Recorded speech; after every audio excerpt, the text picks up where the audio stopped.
Hello everyone and welcome back to Let's Play Blue Stinger. In the last we finally reached Lab Town after making our way through the freezer, and now we're in an arcade that unfortunately has no real mini-games for us to play.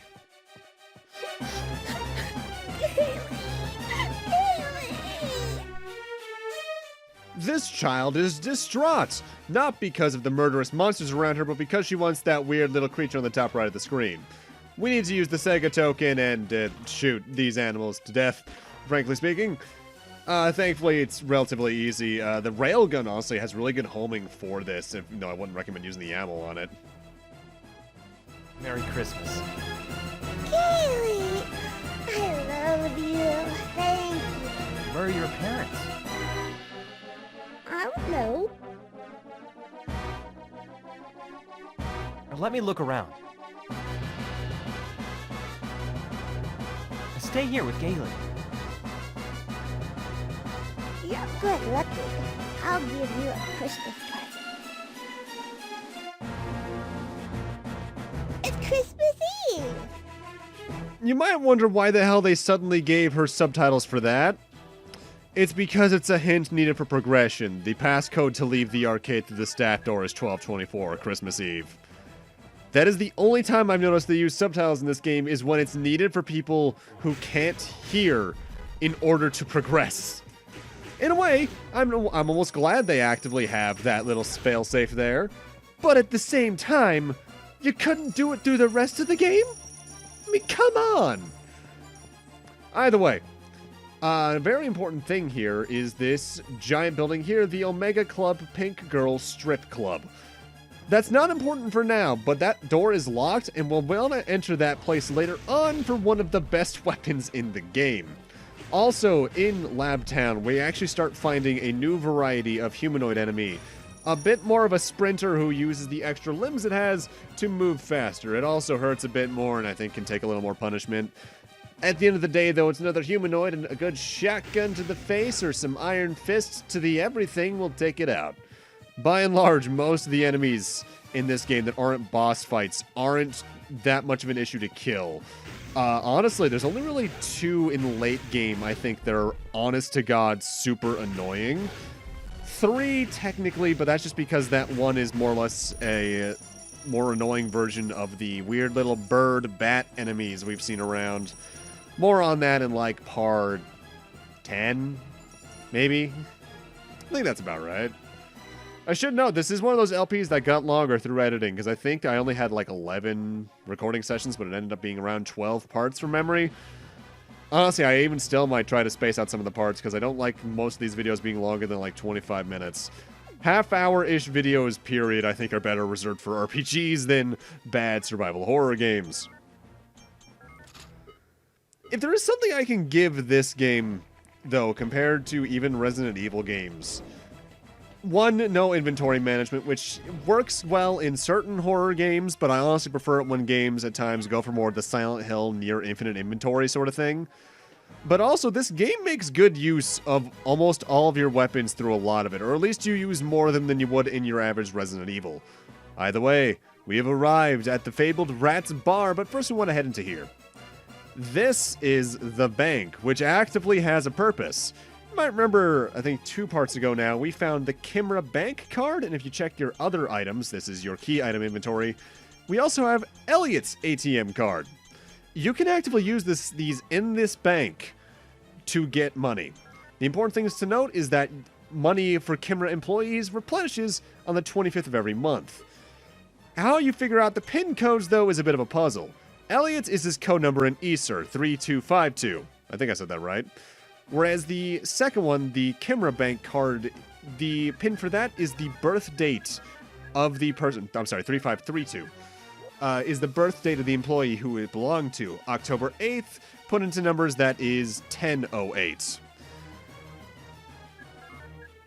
This is really good for getting some very quick money, and there's also 2 other bank cards we can get throughout the game. You can get a lot of money, honestly, at least enough to get Dogs' rocket launcher in the secret room, which is more than enough.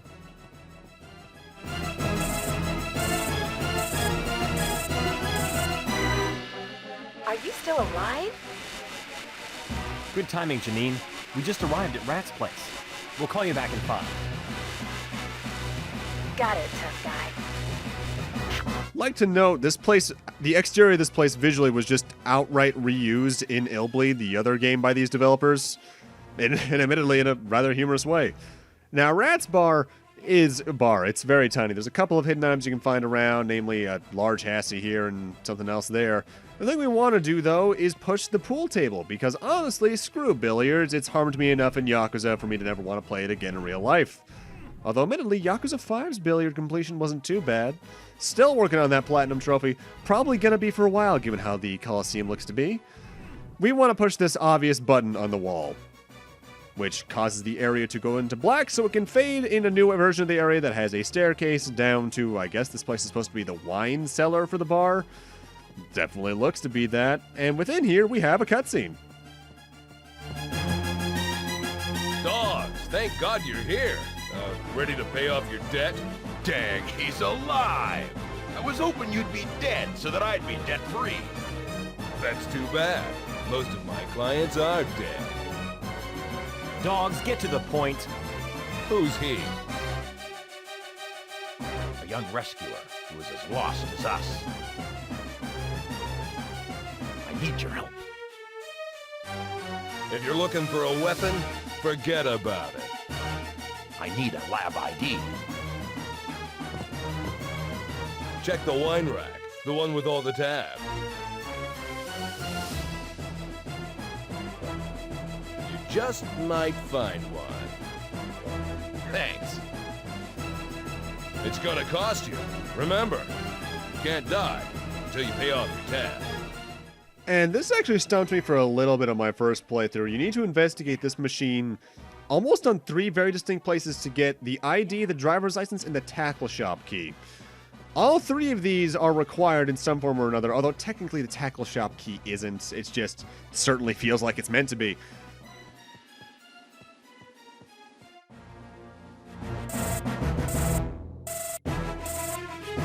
It's me. We met with Rats. He's still alive. Good. Now get back here at once. Sure, Han.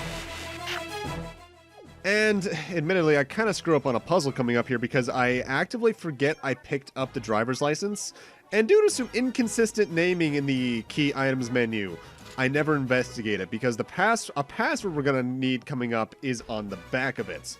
Just as a slight foreshadow, if you investigate the driver's license, it says that, I believe the employee's name that we're using the ID of is named Chris, that his birthday was May 13th.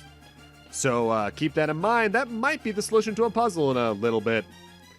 With that said, let's now take care of that tackle ID because there's a tackle shop right here that you're going to want to be careful of as soon as you enter because there's a bunch of these piranha enemies. And the best way to kill them, shoot some napalm bullets and then go all out with the iron fists. They should be stunned enough by the napalm that any bonus damage, they'll never be able to move, blah, blah, blah, they die. And for doing that, we get the fishing area key, which is the other thing you technically need. Technically. Admittedly, this is where I should mention, I show off for most of the items I know are throughout the game, including bonus pickups. There's 2 shotgun shell sets here. I am full on ammo, so if there's ever a case I leave an item behind and I show it off, it's just because I am full on that item, and I don't feel like wasting the ammo to pick it up. The important thing we're here to grab that you're technically required to get is the fish poison.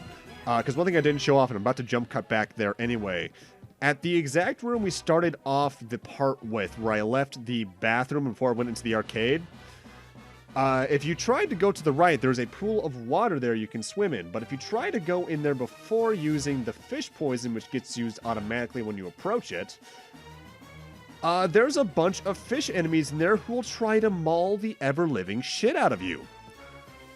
You can technically avoid them and get through the next area, but you're probably going to take a lot of damage and waste a number of healing items in the process. So it's just recommended to grab the fish poison and do that. Plus, we're going to be going through this water more than once due to some items that are across the way from us that we can't quite grab yet. Also, whenever you're about to swim, just switch over to the handgun because, again, like I mentioned last part, it is the only weapon Elliot can use in the water. kind of strange you can use a handgun underwater to begin with, because I think they have to make special ones for that, don't they? But then again, guns are far from my specialty. The only gun I've used in my life is probably beyond a Nerf gun, a BB gun in Scouts, because I was a boy in Cub Scout at one point in my life. Most people can't tell that based off my personality type, and you know what? I don't blame you, because honestly, the Boy Scouts are full of shit. Cub Scouts less so. Cub Scouts are very activity-based. For certain personality types that works well. Boy Scouts, not so much. And here you got more shotgun shells and a hamburger, but the really important thing is to continue on this little optional pathway here, because you can find yourself some extra railgun ammo, and since that's such a good weapon, you're gonna want to keep that on you. Also note, this is room 2 of however many I said were in the game that you can swim in. We're coming up quickly on room 3, and I'm counting these 2 areas between this loading zone as one room. Because again, swimming, not too often a thing you do in this game for as much you'd expect it to be, given Elliot's, sea rescue squad, basically. Also, very minor detail I like here. We're technically considered in the freezer area right now. You can tell entirely because of the music. And due to that, you can technically tell where we're heading, because we're going from the Lab Town area through the freezer back to Hello Market. We'll see exactly where we are in a moment. Though I should note, this is going to be another case coming up where I'm going to jump cut back towards where Janine is. By and large, we're never seeing those rooms we started part 2 off again, with the elevator we had to make sure it didn't crash with the guy in it who we got the napalm gun from. Because honestly, those rooms are just tedious for me to walk through, and that's the same stuff over and over again. Meh. Also, here's me showing off Chris's ID. I should have shown off the license right there. It's right above it, but I was looking for the words Chris's license for some reason. Naming in the other key items, again, kind of odd. Once we open this door, we find that we are right in front of the Hello Market main entrance. Also, you may have noticed there's another pathway we haven't gone down here, right to the right of the screen there. We'll go down there later on. We have to for plot. It's a dead end right now. Yeah, right now our goal is to get back to Janine in the command center. So once we get a little bit into this room, I forget exactly where I cut, honestly.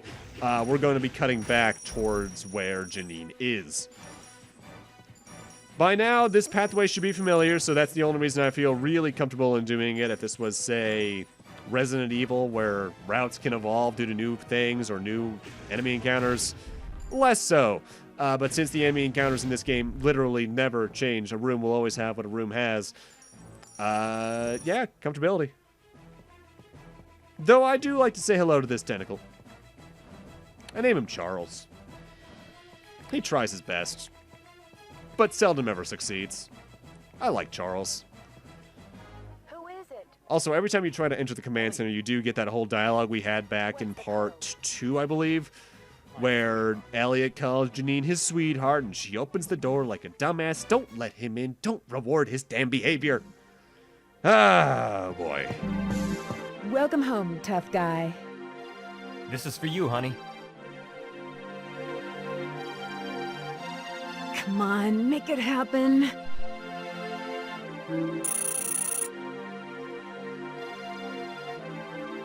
Elliot, do you have a password? No luck. We need a password.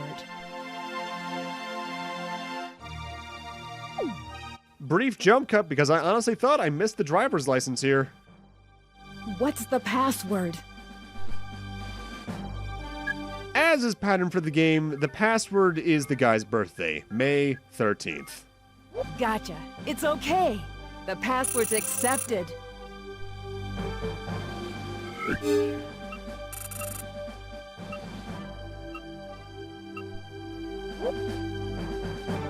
I guess we gotta give it up. The electric system is dead. We can't get into the host of the lab. We have a light here. It's coming from a different route. I'll bet you need a bigger electric system in the deep island. What are they doing in such a place? The lab there is called Fossil Home. Even security guards are not allowed to get in there. It's like a black box. I've never seen anything like it.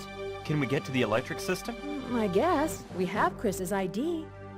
Good. I'll go. Hey, dogs. What? Stay with Janine. I kind of have a bad feeling. When it comes to bad luck, my hunches tend to be right on. Never mind. I don't need a guardian. She made a choice.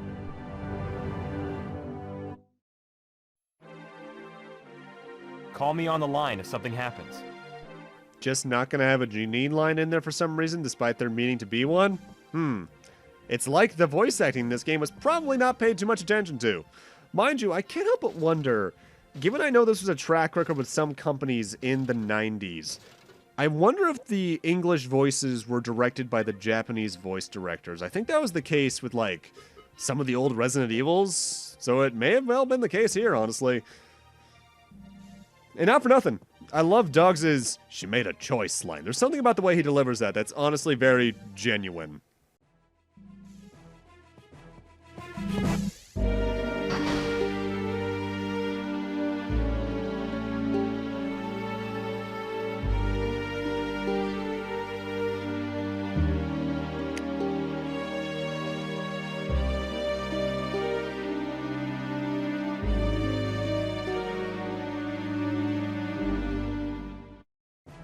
What a bitch. I think she's cute. Okay, Elliot, shut up. But Dogs, holy shit, man. Oh man, I love Dean Bristow in this game. But gee, I wonder what that cutscene was foreshadowing. I have no idea. Now, the area that we were heading towards, because we had to go the third direction for the command center finally, there are these weird little security bots that float around that when you get too close will fire lasers at you. The best way to avoid them is to just move perpendicular to them, but on the far edge of their circle, so to speak, that you can't see. Just stay as far away from them as you can. We want to go this way for another sudden boss fight against a car scorpion thing. Admittedly, from my memory, I think I don't have the weapon this thing is weak to. I believe this thing's weak to the laser gun? Maybe? It's either that or the acid gun. One of those weapons you can get at the weapon shop at Hello Market. But the weapons I have will do more than enough. This thing only has 2, technically 3 attacks from memory. Poison breath that doesn't do a poison status ailment. It can swipe at you with its claws. And it can also guard with its claws. And I think the guard, similar to... Honestly, I'm not sure if it works like Dogs' defense mechanism because I so seldom use it. I forget if Dogs' defense outright blocks damage or just lowers it. But I believe the Van Scorpion here's defense outright blocks certain physical attacks like maybe the handgun, shotgun. Things like the railgun might still do damage, but honestly, in my experience, this thing is so aggressive it rarely ever defends unless you're right in front of it. It's probably meant to be a defense mechanism against, say, Elliot's physical weapons or Dogs' club if you bought that back at Hello Market. But yeah, you may have noticed this game just likes throwing sudden boss fights at you, and it's never really gonna stop doing that. This game's structure is, how do I say flawed without saying flawed in the most flawed way possible? Honestly, I do wonder, though, people joke about, or no, people like want Sonic Adventure remakes, and they're talking about remaking Resident Evil 4 as the next major Resident Evil game after 8.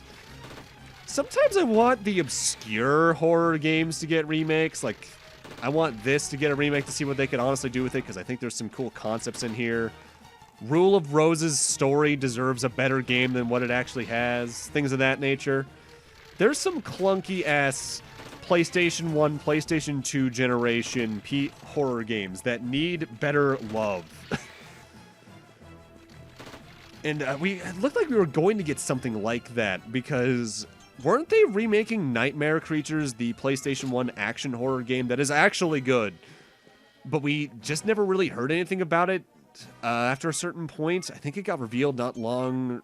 no, around the similar time frame, rather, to the Medieval remake that ended up just being the first Medieval again, which... I mean, they took the remake term literally in that case. Either way, the boss here is actually completely optional. You don't need to come to this room at all, but I recommend it, as once you defeat the boss, you can push that rock and walk around the perimeter of this room, fighting a tentacle along the way, to grab a weapon that's seldom useful for dogs, but when it is very useful. In particular, technically getting a little bit ahead of ourselves, it's going to be the Gatling gun for dogs, which, as most Gatling gun weapons, high rapid fire, weak individual bullet damage, can't move while using it, but you can't move while using most of the weapons in this game anyway. In fact, you can't move while using any of them. But interestingly, it's a case of more auto-aim, because when you fire with it, you automatically aim towards the nearest target, and while you're shooting it, you do wave a little bit left to right, kind of like you're in an action movie from the 80s. So it actually has some pretty good coverage, but I just recommend saving any and all ammo you have for it. For maybe like 2 or 3 occasions, period, there's only really one I tend to use it on, and that's at the very end of the game. But still, it's got uses. I recommend grabbing it. Plus, I always feel good fighting optional bosses, especially ones that actually reward you with things that aren't just trophies. With that said, the weird little robot turret enemies that are in this area are still annoying to dodge, even if you try to stick to the exterior of their little protection circle. As sometimes they're just placed at such a height that they can shoot at almost an unfair angle that's near impossible to dodge. Plus, the hit stun you get hit with when you get hit by the laser very often will leave you open to another one right in the back of the kneecaps. It's annoying. Thankfully, they're only in a few rooms in the game, period. And I don't think you can shoot them. Don't quote me on that. I remember trying and just never hitting them, which, oh well. Make sure you check these little satellite rooms along the way, though, because sometimes they have items in it, sometimes it's just a hassy. I think in this one's case, it's the next bank card. Yes, the Yucatan one. That's one of the 2 big ones. That one gives you some good chunk of change later on in the game. And you can technically go back and cash that in now, but I would not recommend doing that yet. ATM can be used to withdraw cash. Can be used to withdraw cash. It says Civil War on the back. From that, people who are familiar with American history can probably guess what the password/pin for that card is. Guess what? You're correct. Well, you might be correct. There's like 3 major Civil War dates in American history, but yeah, that's neither here nor there. Admittedly, this is probably where the game starts to hit a very noticeable tone, though, in that a lot of the areas start to be very samey in each individual area. It's very hard to tell apart which little tunnel area you're in between the areas with the satellite dishes or things like that.